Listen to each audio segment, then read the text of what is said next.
Olá pessoal, namastê. Professor, por que médiums enxergam espíritos e as pessoas comuns não enxergam espíritos?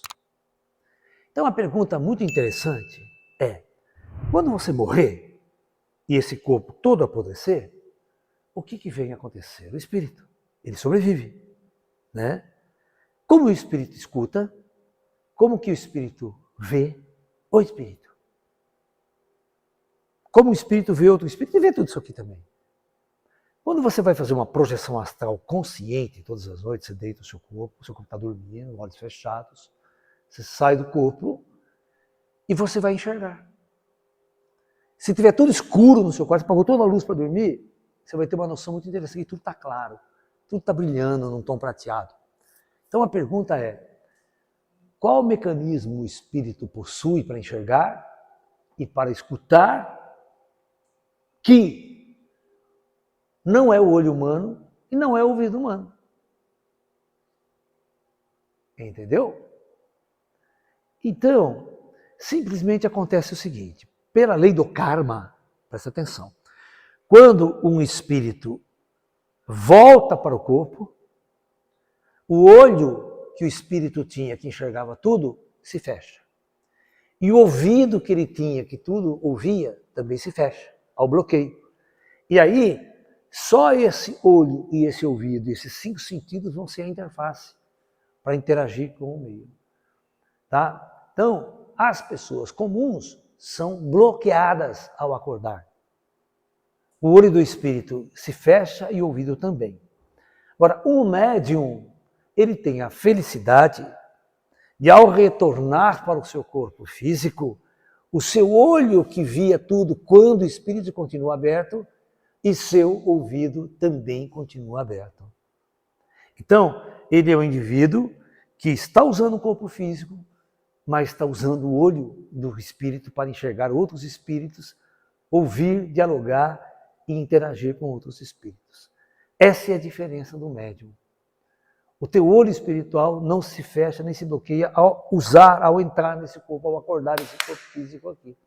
Então, esse indivíduo passa a ter 2 olhos, tanto o olho normal, que eu vejo as coisas, e o olho espiritual, que vê muito mais coisas do que esse olho aqui e esse ouvido consegue captar do que está à nossa volta. Então, essa é a grande diferença entre... E você não vê, né, exatamente porque esse mecanismo ele está relacionado com a captação de outra forma de energia, que não é a luz convencional. Essa luz que nós temos o espectro eletromagnético. Os corpos irradiam energia, né, um tipo de fóton, vamos assim dizer, né, que não é captável, né, pela nossa atual tecnologia. Tá? Então, o terceiro olho ele está sensível, né, a um outro tipo de radiação que a humanidade não descobriu ainda, que a matéria emite, que as coisas emitem.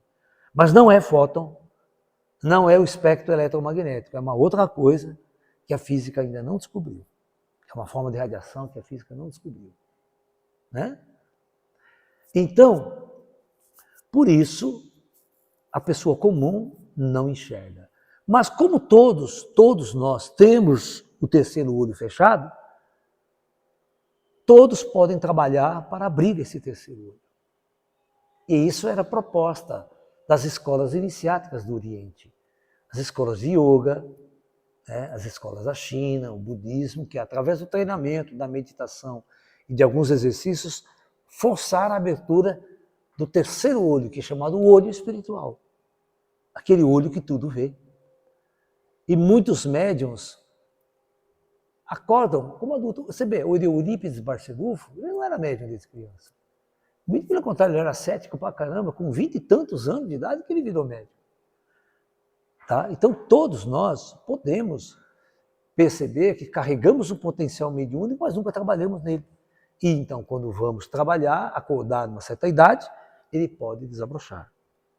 Então por isso que nós trabalhamos em nosso ashram aqui, né, muitos cursos de desenvolvimento espiritual, treinamento da mediunidade, da abertura da terceira visão, porque realmente é possível as pessoas despertarem, inclusive de uma hora para outra. Ok? Vídeo mais assine a plataforma de streamer do professor Laércio, que possui lá mais de 1000 palestras para você maratonar no campo da espiritualidade. Namastê.